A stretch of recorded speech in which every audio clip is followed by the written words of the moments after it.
Kenapa sih banyak sekali yang tertarik sama artis Korea ketimbang artis Indonesianya?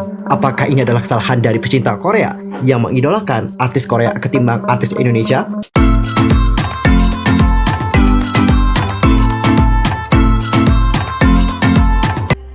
Halo, what's up guys, I'm Mr. Kim, welcome back to my YouTube channel. Gimana sih kabarnya hari ini? Baik-baik aja dong ya?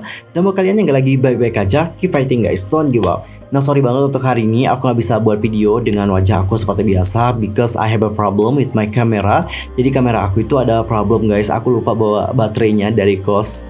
Kayak bego banget gitu ya kan. Tapi nggak apa-apa, nanti teman aku bawain. Jadi mungkin di next video aku akan buat video yang normal seperti biasanya.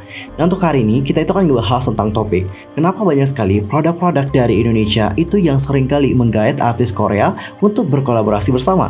But wait, sebelum kita bahas tentang hal itu, pastikan dulu untuk tekan tombol subscribe, bunyi loncengnya, serta like, comment, dan share kepada teman-teman yang lain. Dan berikut adalah pembahasan selengkapnya. Guys, seperti yang kalian tahu bahwa fenomena akhir-akhir ini itu menunjukkan bahwa banyak sekali brand-brand dari Indonesia menggait artis K-pop untuk berkolaborasi bersama. Contoh seperti yang terbaru adalah Ruang Guru itu ngajakin Treasure untuk menjadi brand ambassador mereka. Lalu ada juga produk kecantikan yang ternama di Indonesia, yaitu Scarlett by Felicia. Ini telah ngajakin Song Joong Ki untuk berkolaborasi bersama dan menjadi brand ambassador dari produk tersebut. Dan ini juga menjadi topik perbincangan hangat di Twitter dan sampai trending juga loh guys. Dan gak hanya Song Joong Ki dan juga Treasure saja, tapi ada juga artis Korea yang lain, mulai dari Siwon yang diajakin untuk menjadi brand ambassador dari mie sedap Jeju Padas. Lalu ada juga NCT dengan New Green Tea. Terus ada juga nih Kang Kopi kita, yaitu Lucas. Dan bahkan nih guys, gak hanya tentang produk-produk itu saja, tapi ada juga loh online shop saat mereka membuat sebuah acara. Misalnya acara dari Lazada, Shopee, Tokopedia, dan juga online shop yang lain itu kerap kali mengundang artis K-pop untuk tampil di acara mereka. The question adalah, kenapa sih banyak sekali yang tertarik sama artis Korea dan ngajakin artis Korea untuk menjadi brand ambassador mereka ketimbang artis Indonesianya? What happened? By the way, sebelum kita ngebahas tentang alasan itu, coba sekarang aku tanya sama kalian, udah paham nggak dengan brand ambassador?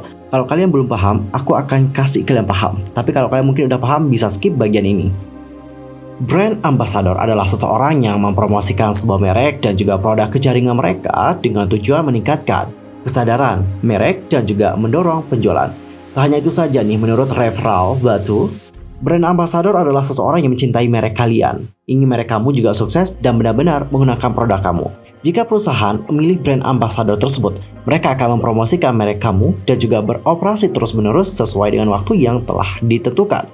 Secara garis besar, mereka ini harus setuju dan memilih brand baik secara online maupun offline. Jadi ketika di media sosial, acara, pertunjukan, dan sebagainya, mereka harus selalu memilih merek kamu dibandingkan dengan merek pesaing. Biasanya brand ambassador adalah seseorang yang terkenal, misalnya kayak aktor, musisi, dan juga public figure. Namun, terkenal saja tidak cukup. Brand ambassador juga akan menjadi wajah dari sebuah brand. Oleh karena itu, mereka juga harus bisa menyampaikan berbagai hal yang terkait dengan produk, jasa, dan brand yang kalian punya. Di Indonesia sendiri, kolaborasi dengan artis atau idol K-pop itu sudah banyak dilakukan loh oleh perusahaan e-commerce. Ada juga nih lembaga keuangan. Peneliti Institute for Development of Economic and Finance, yaitu Nailul Huda, mengutip dari Kata Data sih mengatakan bahwa strategi pemasaran e-commerce saat ini berfokus memperbesar jumlah pengguna.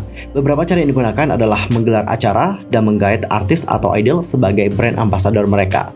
Sebagai contoh nih, pada tahun 2019, Tokopedia itu telah menggait Bangtan Sonyeondan alias BTS sebagai duta merek. Dengan menggait BTS, jumlah kunjungan di platform Tokopedia merangkak naik.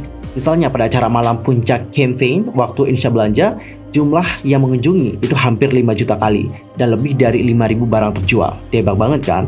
Begitu juga nih dengan Shopee yang menerapkan strategi bertajuk Hallyu atau Korean Wave sejak akhir tahun 2018. Shopee itu menggandeng Blackpink dalam rangka Hari Belanja Online Nasional atau Harbolnas 12.12 di Filipina, Vietnam, Singapura, Malaysia, Thailand, dan juga Indonesia. Dan guys, kalian tahu nggak, ada beberapa alasan loh kenapa banyak sekali dari brand ternama di Indonesia itu kerap kali menggait idol K-pop. Alasan pertama adalah kalau kita melihat sensus penduduk pada tahun 2020 ya, dari 270,2 juta penduduk Indonesia, ternyata ada 25,87% generasi milenial dan 27,94% adalah generasi Z. Angka ini menjadi pangsa pasar yang dapat dimanfaatkan oleh perusahaan atau brand Indonesia.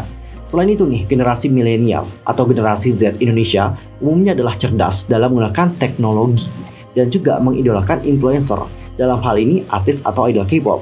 Hasil riset dari Kata Data, Insight Center, dan Kredipo menunjukkan jumlah transaksi produk fashion, kesehatan, dan kecantikan merupakan yang tertinggi loh di tahun 2019.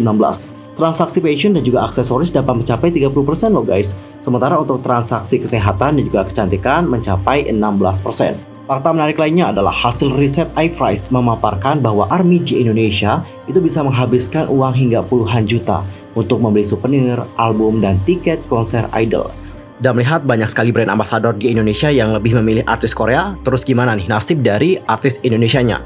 Tentu, hal ini akan menjadi persaingan yang ketat untuk artis Indonesia.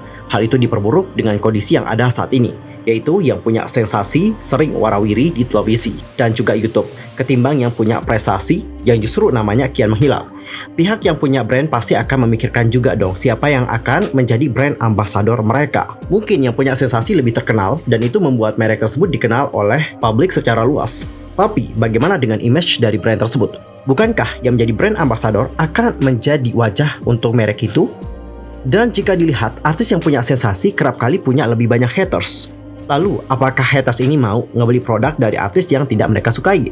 Di sisi lain, artis yang berprestasi memang punya haters yang jumlahnya mungkin lebih sedikit, tapi sayang, popularitas mereka ini masih kalah kalau dibandingkan dengan artis yang punya sensasi.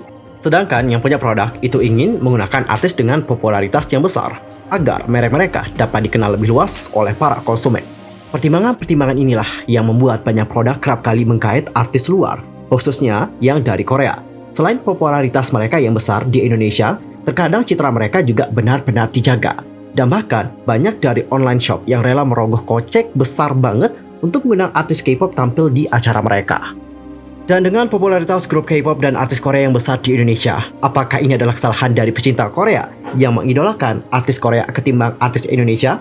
Mengenai hal tersebut, setiap orang aku rasa punya opini masing-masing. Tapi menurut aku secara pribadi, bukan kesalahan K-popersnya. Karena masyarakat di Indonesia sendiri itu tidak semuanya K-popers. Ada pecinta Bollywood, Hollywood, hingga yang J-pop. Yang membuat K-popers lebih mencolok adalah karena jumlah dari K-popers yang lebih banyak. Dan bahkan K-popers ini juga dapat kita bisa bilang merupakan konsumen yang agak konsumtif. Konsumtif dalam artian mereka itu kerap kali pengen menggunakan hal-hal yang digunakan oleh artis K-pop, apakah itu dari pakaian dan juga make up. Dan bahkan untuk produk-produk dari artis K-pop misalnya kayak album dan juga photocard, mereka kerap kali membeli hal tersebut. Dan selain itu, para K-popers juga bukanlah orang yang tutup mata ya saat melihat karya maupun prestasi gemilang dari anak bangsa. Kita sebut saja saat Dita Karang debut di Secret Number. Pada saat itu banyak sekali dari orang-orang Indonesia yang berbondong-bondong mendukung Dita Karang supaya Dita Karang ini juga memiliki nama yang besar juga gitu di Korea sana. Dan terbukti ya bahwa Secret Number dan juga Dita Karang punya prestasi. Mereka juga kemarin memenangkan Rookie of the Year seperti itu. Dan bahkan yang uniknya adalah orang-orang yang non-K-popers yang tadinya nggak suka sama K-pop, saat Dita Karang debut menjadi idol K-pop, mereka menjadi K-popers juga. Debak banget kan?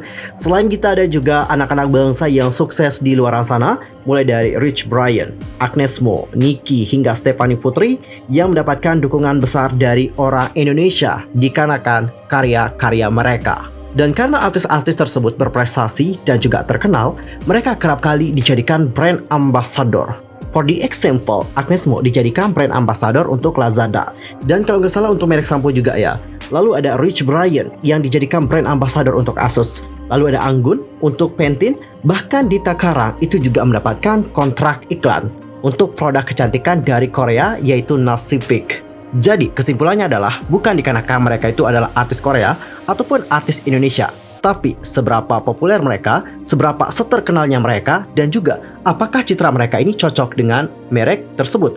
Kalau citra mereka cocok dan juga popularitas mereka besar, pasti mereka ini banyak diincar oleh produk-produk tersebut untuk dijadikan sebagai brand ambassador.